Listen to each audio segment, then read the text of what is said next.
ఈరోజు భలే సంతోషంగా ఉంది. అవును మిత్రమా, ఈరోజు ఎంత బాగుందంటే ఆ రోజు మనకి హెల్ప్ చేసిన డాక్టర్ గారే కారణం. ఎవరు మిత్రమా అది? అయితే నేను చెప్తాను ఈరోజు కథని. ఆ రోజు ఏం జరిగిందంటే, ముందు నా వంతు. ఆ రోజు నేను నా యజమానితో చాలా సంతోషంగా ఆడుకుంటూ ఉన్నాను. Hey Tommy, catch catch. Tommy, good boy, తిను. Hey Tommy, catch catch. Tommy, ఏమైంది టామీ ఈరోజు నీకు?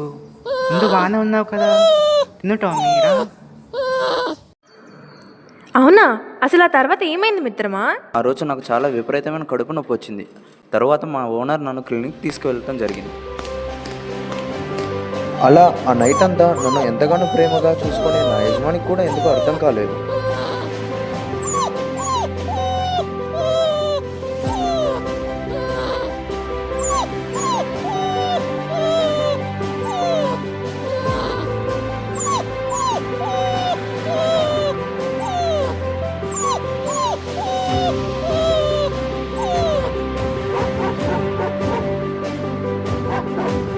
అదేంటో తెలియదు కానీ మా ఓనర్ కూడా అర్థం కాని ఆ బాధ ఆ డాక్టర్కు అర్థమైంది. నాకు వెంటనే ట్రీట్మెంట్ చేసి నయం చేశారు.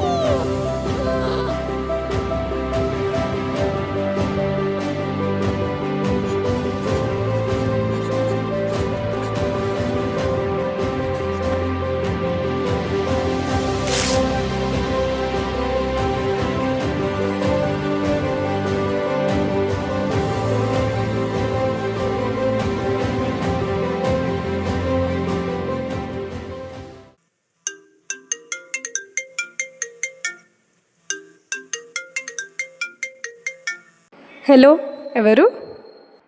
చెప్పండి. అవునా? ఎంతసేపు అయింది? ఎక్కడ? అడ్రస్ పెట్టండి, నేను వెంటనే వస్తాను. ఇలాంటి అనుభవం మనకు కూడా ఒకటి ఉంది, నీకు గుర్తుందా? నేనైతే ఆ రోజు చచ్చి బతకాలనుకో. ఆ రోజు నేను హాయిగా గడ్డి మేస్తున్నా. అప్పుడు ఒక పాము వచ్చింది. అది ఎంత భయంకరంగా ఉంది అంటే,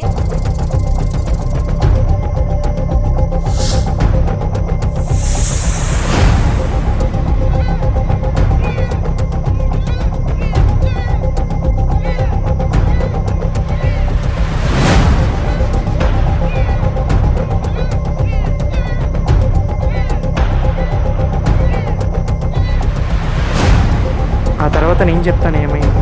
నేను చాలా రోజులు ఏం తినలేకపోయాను. అప్పుడు ఈ డాక్టర్ గారే వచ్చి నాకు ట్రీట్మెంట్ చేసి నయం చేశారు.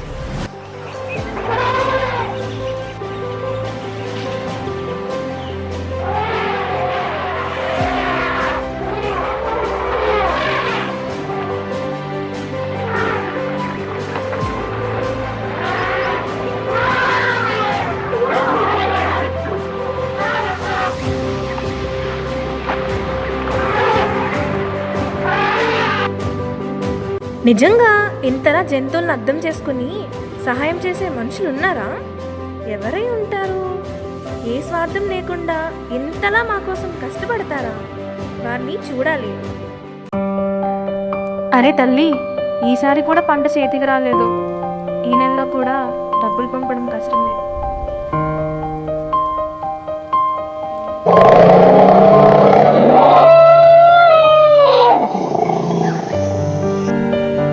రెంట్ కట్టి 2 నెలలు అయింది. ఈ నెల కట్టేది ఏమన్నా?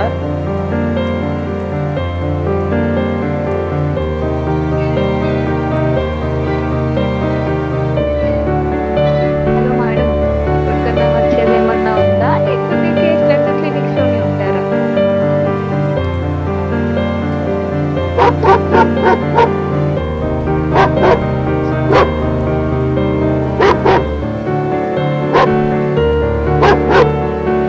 ఎన్ని అవరోధాలున్నా నా వృత్తి ధర్మాన్ని నేను పాటిస్తాను.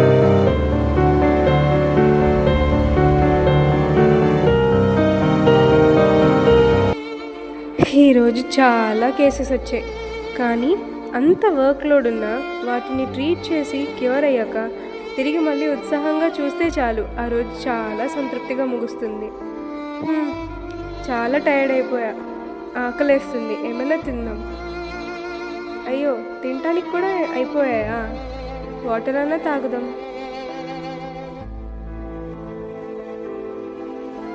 నీళ్ళు కూడా లేవే.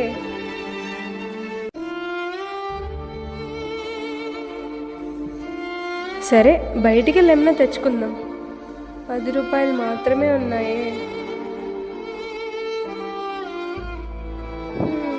ఇందాకే అమ్మ కూడా ఫోన్ చేసింది, పంట సరిగా చేతికి రాలేదని. డబ్బులు కూడా అడగలేను. ఈ స్టైఫెండా 7,000. ఖర్చులకి సరిపోవటం లేదు. పైగా 3 నెలల నుంచి పడనే లేదు.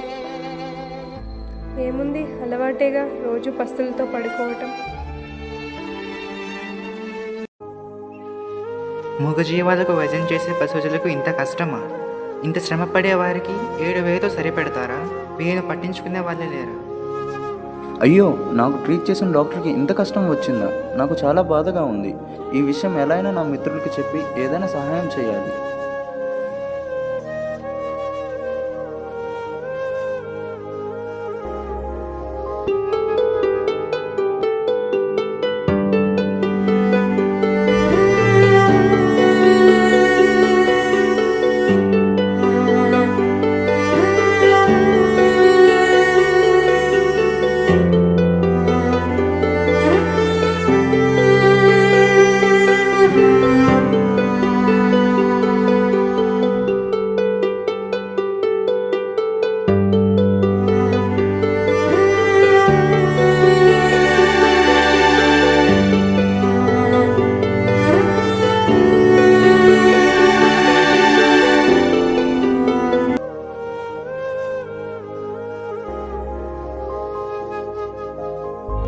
మిత్రులారా, నా ప్రశ్నకు సమాధానం దొరికేసింది. మీరు చూశారుగా, అన్నింటి సంరక్షణకు తనను తాను దూరం పెట్టి అడుగు ముందుకు వేసే పశు వైద్యులకు, పశు వైద్య విద్యార్థులకు ఇప్పుడు మన మద్దతు అవసరం.